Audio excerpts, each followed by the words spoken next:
The air inside the diner carried the rich aroma of crispy bacon, steaming coffee, and freshly baked rolls. Yet for a young boy lingering silently by the entrance, these fragrances brought no solace. They were agony.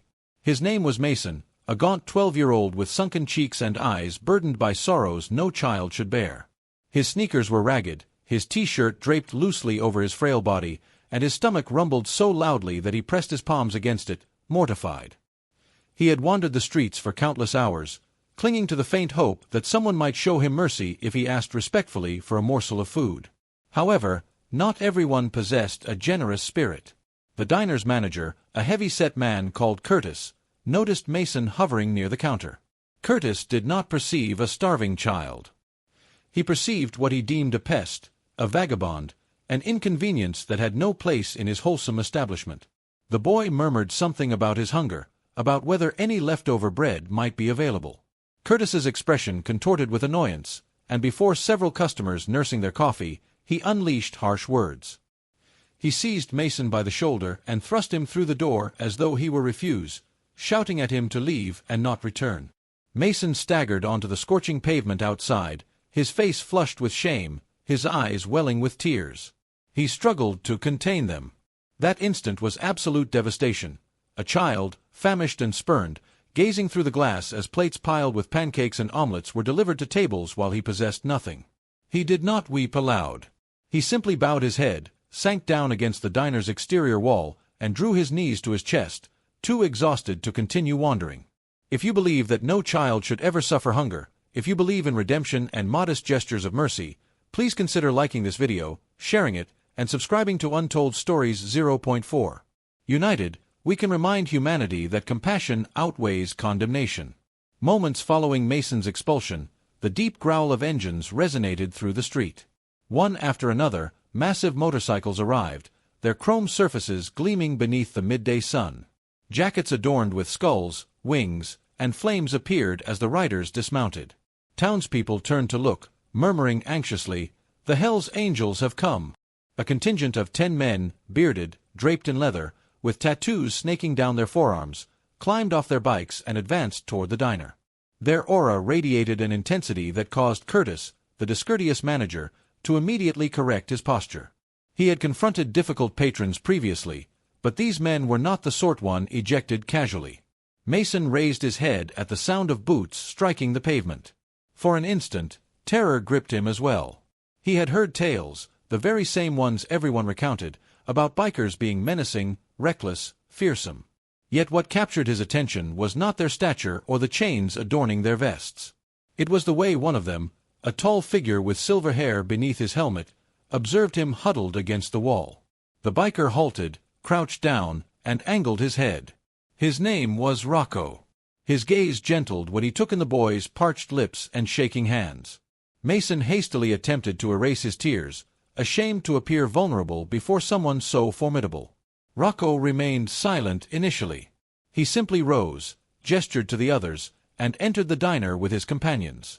The heavy glass door swung inward, the bells chiming sharply, and every pair of eyes within turned toward the group as they occupied the space.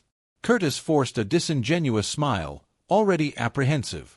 He rushed forward, inquiring how many seats they required, his manner suddenly deferential. The bikers indicated the largest booth beside the window, the exact one Mason had been yearning toward before his removal. They settled in, leather groaning against the upholstery, and the diner became quieter than normal. Curtis distributed menus, maintaining a strained smile, but as he pivoted, Rocco's gravelly voice halted him. "Hey, that kid outside, why is he sitting on the sidewalk?" The inquiry was not conversational. It was pointed, intentional. Everyone in the diner leaned in to hear.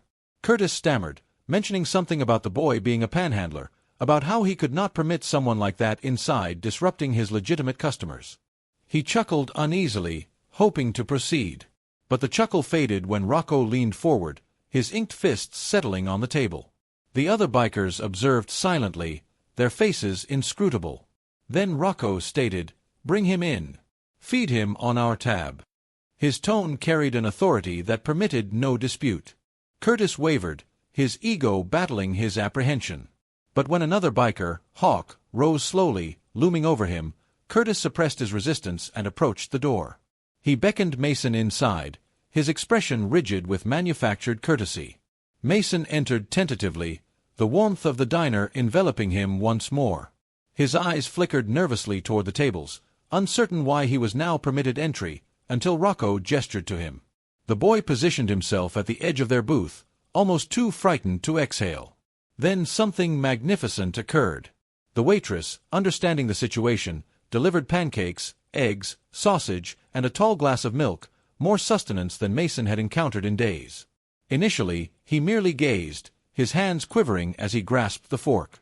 He whispered a soft thank you, then commenced eating, tentatively at first, then more rapidly as his ravenous hunger consumed him. The bikers did not mock, did not chuckle. They simply observed with silent dignity, some acknowledging with nods, some offering faint smiles. Rocco ignited a cigarette, released the smoke, and declared, "Kid, eat as much as you want. Today, you sit with us."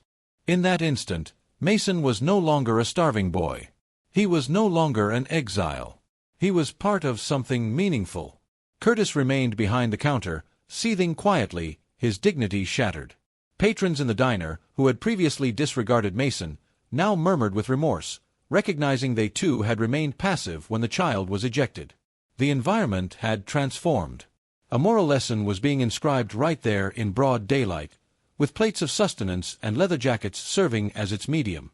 By the time Mason's plate was cleared, tears gathered in his eyes again. But this time, they stemmed not from humiliation. They stemmed from thankfulness. Rocco laid a $20 bill on the table and instructed the waitress to retain it.